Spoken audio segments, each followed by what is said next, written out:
5:30 a.m. and I'm off to go and collect my bees. So it's a little bit dark right now. You can't see me, but just some proof that I'm up early, daft o'clock. And I'll explain to you why in a moment.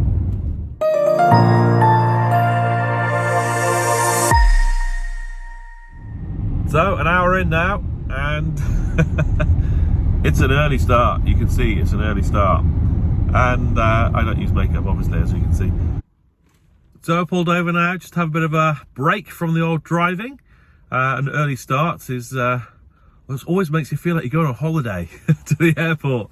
Anyway, yeah, so why do I do this so early? So basically, the bees have to get packed up at night, as you want to make sure that all of those flying bees are back in the nest so that they can get closed up and every single bee can come with its family.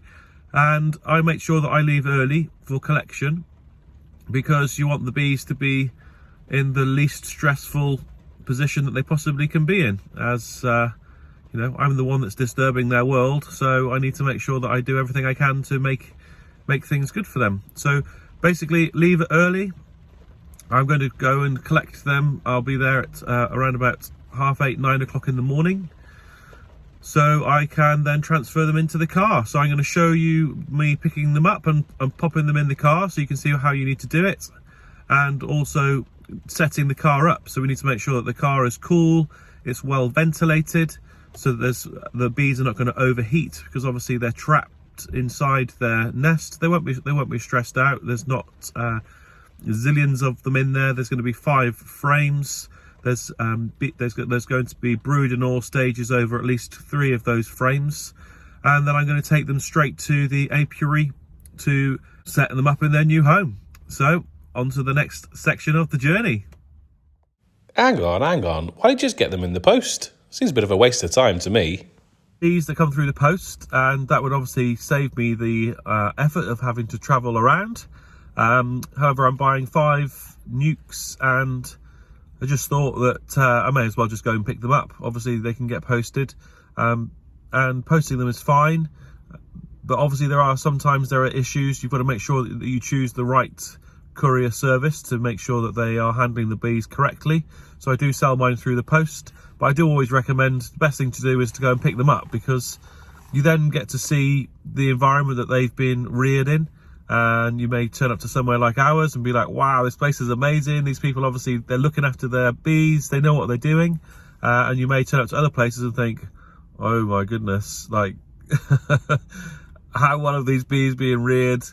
Are they really checking them for disease? It gives you a bit of a sense of what's going on, because, you know, you can always withdraw. You may lose your deposit, but so I like to see where my stock is being developed, and I like to see who is developing it, and then next time, once I know who they are, then I may be more comfortable to just receive them through the post. Go on camera on your show? No way. There is no way at all. Can you hear the roar?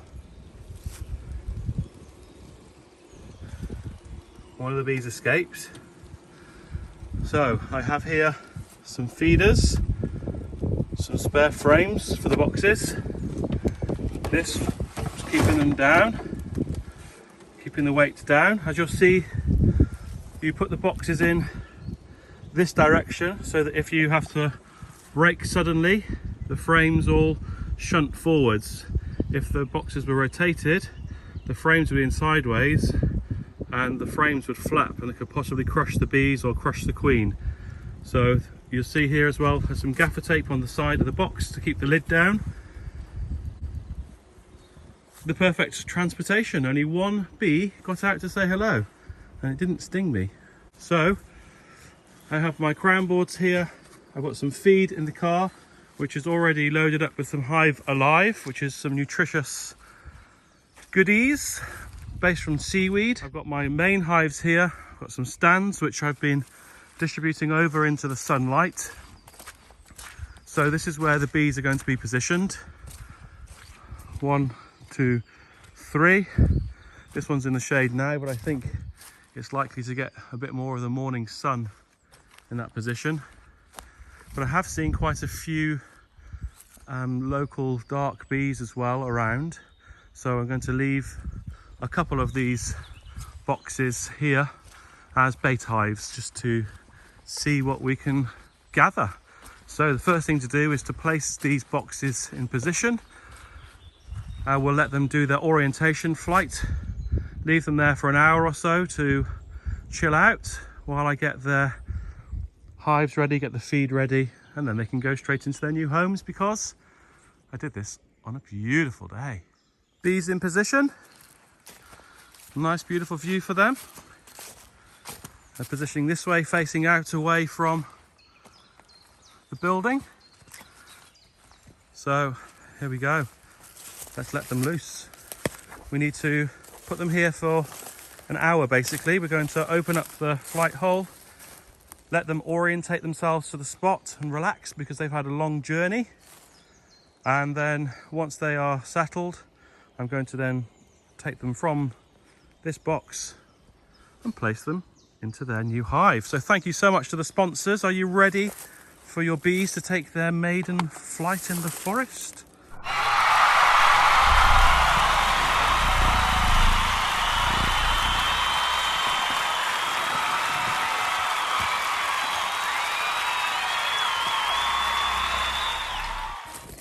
Hear the roar.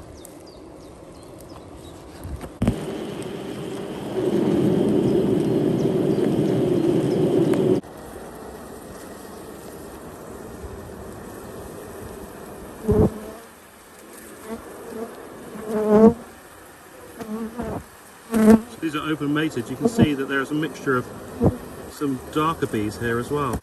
So now you'll see the bees, they will come out.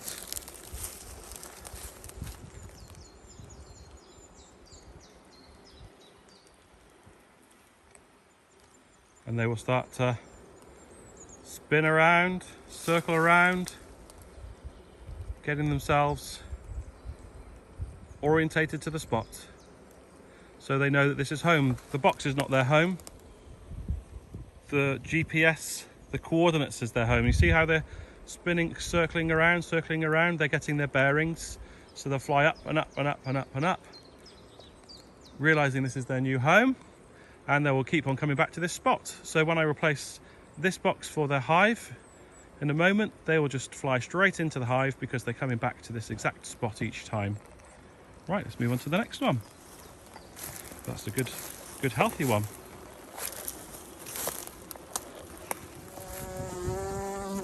There we go, they're all open. Quite chill, to be fair. A lot more relaxed than my AMMs, which is at the British bee. This is a buckfast bee which has been bred for its honey production and calmness, but it does eat more honey and sugar stores through the year, but they say they have a better temperament, and these ones certainly do so far. But I'm not going to chance my luck just yet because the major surgery of moving them from one box to another has not yet started. Unpacking the bees is going to be quite straightforward. Going to fill this internal feeder up with 1-to-1 sugar syrup with some Hive Alive. There's a stick in there that you see which floats up so the bees can crawl on there so they don't drown. 3 frames of foundation, space for the 5 frames, and then another 3 frames of foundation.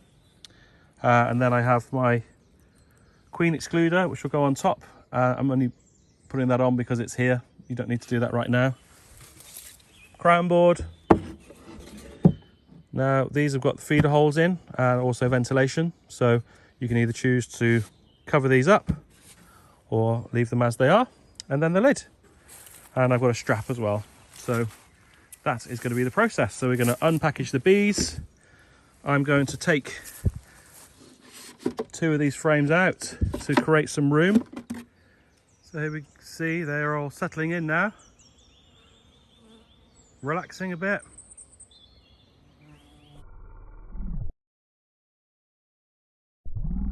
Massive bumblebee came then and freaked me out.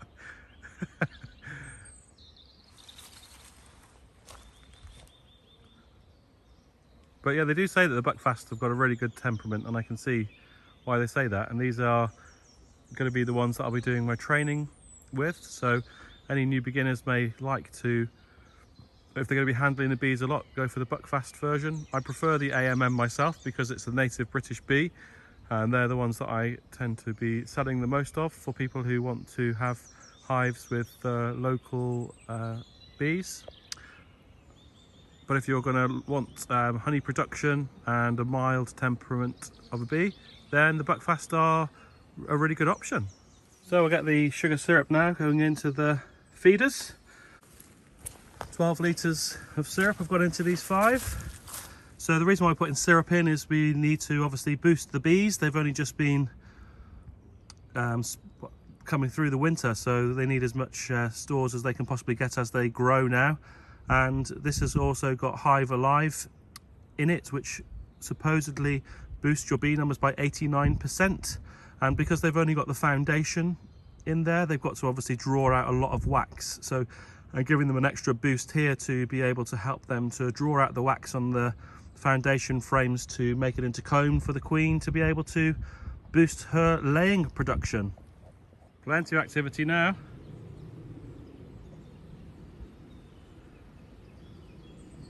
See, they're all circling around, orientating. They fly up and up and around and around and around, getting their bearings basically, so they'll keep on coming back to this spot. So we're leaving them here for a while to allow this process to begin. We don't want to, a couple of them whacking me in the face. We don't fancy a sting to the face. So it's worth reminding you obviously at this stage that this is a sponsored beehive initiative, so we are asking businesses to help the environment and to sponsor the bees. So for this World Bee Day on the 10th of May, we're asking companies to support this new venture by paying £400, and that pays for bees to be delivered on site and the hive and everything that they need to be running through their first year. So thank you very much for everybody that's donated and everybody that's supporting the cause. This whole woodland has been gifted to the cause, so we have full use of the woodland and a beautiful building over there, and I will go and show you that. I'll show you the waterfall.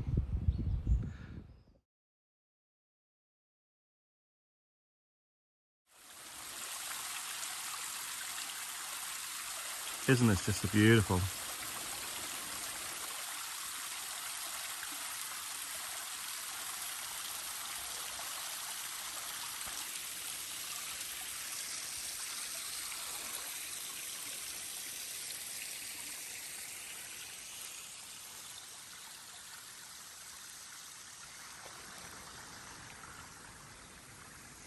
And there's our honey house. So the plan, we have the feed in. I've taken 2 frames out, so I have my crown board ready, my lid ready. I'm going to turn this box 180 degrees around, slide the hive here so the bees start to come into here, and then open up the box. So here goes.